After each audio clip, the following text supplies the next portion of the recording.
Yes, there is some difficulty from the technical side. Just we go to the Sudhakar Sharma garu. Sudhakar Sharma garu, ప్రస్తుతం ఏదైతే మనం చూస్తున్నామో ఏ నాటైతే ఒకసారి హైదరాబాదు సరిసర ప్రాంత తెలంగాణ ప్రాంతంలో fluoride సమస్య ఎక్కువ ఉన్న ప్రాంతం, ఇప్పుడు మన మహబూబ్నగర్ జిల్లా నుంచి వెళ్ళి చూస్తే నల్గొండ జిల్లా మొత్తం ఫ్లోరైడ్స్ సమస్యతోనే సతమవుతున్న సమయంలోనే అక్కడ కావాలని తాడి చెట్లు, ఈత చెట్లు, అదే చింత చెట్లు నాటడం జరిగింది.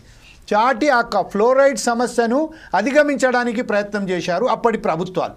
కానీ ఈరోజు ఏమైందంటే అదే ఈత చెట్లను, అదే తాడి చెట్లను కొట్టేసి, చింత చెట్లను కొట్టేసి ఆ ఫ్లోరైడ్ సమస్యను అలాగే ఉంచి ఆ కళ్ళు పేరు మీద నకిలీ కళ్ళు తయారు చేసుకుంటూ ఆ కళ్ళు తాగడం వల్ల ఇది ఆరోగ్య సమస్యలు రావు, ఖచ్చితంగా తెలుసు, ఆ ఆరోగ్యానికి మంచిదే ఆ కళ్ళు అని నిర్ధారించిన తర్వాత ఈరోజు ఏదైతే కల్తీ కళ్ళు ఏదైతే కలుపుతున్నారో దాంట్లో కెమికల్స్ కలుపుతున్న అల్ఫారోజలం అని, ఆ డాజెపమ్ అని, ఈ క్లోరల్ హైడ్రేట్ అని ఏదైతే కల్తీ కలవడం వల్ల ఎడిక్షన్కు గురైపోతున్నారు. ఎడిక్షన్కి గురైపోయిన సమయంలోనే వారికి ఇప్పుడు మానసిక రోగులుగా తయారై వారు ఆ దొరకకపోవడంతో ఒక్కసారిగా పిచ్చి లేచినట్టుగా పిచ్చోల్లాగా తయారైపోతున్నారు.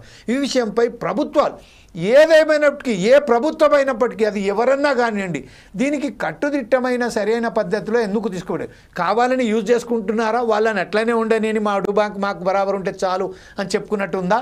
దీని మీద మీరు ఎలా విశ్లేషిస్తారండి? Thank you జమీల్జీ. మనం ఇంతవరకు కూడా అనేక అంశాలను మనం చూసాం.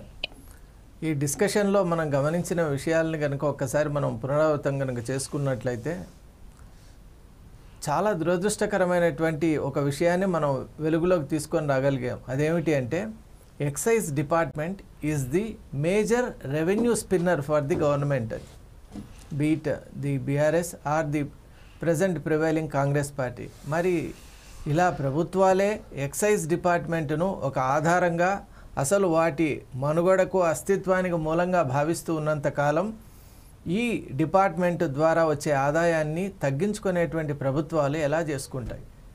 నిజంగా చెప్పాలి అంటే మనం కూర్చున్నటువంటి కొమ్మను ఎవరు కూడా నరుక్కునేటువంటి ప్రయత్నం చేయరు. కానీ మన ప్రభుత్వాన్ని నిలబెట్టుకోవడం కోసమో, మన హామీలను సజీవంగా ఉంచుకోవడం కోసమో, వాటి సాఫల్యత కోసమో, సఫలీకృతం చేసుకోవడం కోసమో ప్రజల్ని మనం ఎలా పణంగా పెడతాం? ప్రజలు ఓట్లేసింది నమ్మకంతో, మనం ఏదో రాష్ట్రానికి ప్రజలకు హితం చేస్తామనేటువంటి ఒక ఉద్దేశంతో ఓట్లేశారు, మనకు ఆ పీఠాన్ని కట్టిపెట్టారు. మరి అటువంటి ప్రజల యొక్క మనస్సుల్ని, వాళ్ళ యొక్క ఆరోగ్య స్థితిగతుల్ని, అలాగే వాళ్ళ యొక్క ప్రాణాల్ని మనం పరిహరించేటువంటి ప్రయత్నం ఎలా చేస్తాం? ఇది నిజంగా పెద్ద దుస్సాహసం. ఒక తెలంగాణ రాష్ట్రంలోనే కాదండి, మీరు కనుక చూసినట్లయితే దేశవ్యాప్తంగా కూడా ఇటువంటి ట్రెండ్ కొనసాగుతోంది. ఈరోజు మనం తెలంగాణపై ఫోకస్ పెట్టాం కాబట్టి మీరు అన్నారు ఒక చక్కటి మాట, ఇది సంస్కృతిలో కూడా ఒక భాగంగా ఉంది. అయితే సంస్కృతి ఎప్పుడు కూడా దీన్ని ఒక నియంత్రణతో చేయమని చెప్పింది. కానీ ఈరోజు ఆ నియంత్రణ దాటి లక్ష్మణ రేఖ ఏదైతే ఉందో దాన్ని దాటేశాము. మరి అక్కడే మనం అనేక రకాలైనటువంటి ఈ అవరోధాలని మనం ఎదుర్కొంటూ ఉన్నాం.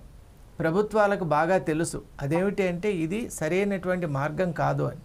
ఇంకోటి, ఇది ప్రజలకు హాని తలపెడుతుందనేటువంటి విషయం కూడా క్షుణ్ణంగా తెలుసు. అలాగే దీని ద్వారానే మనం ముందుకు వెళ్ళేటువంటి పని చేయరాదని కూడా తెలిసిన ఆల్టర్నేటివ్స్ వెతికేటువంటి ప్రయత్నంలో ఎందుకో వాళ్ళు ఇంకా అంత ముందంజ వేయటం లేదని అభిప్రాయపడుతున్నారు. రైట్, ఇదే విషయం మనం మూర్తి గారి దగ్గరికి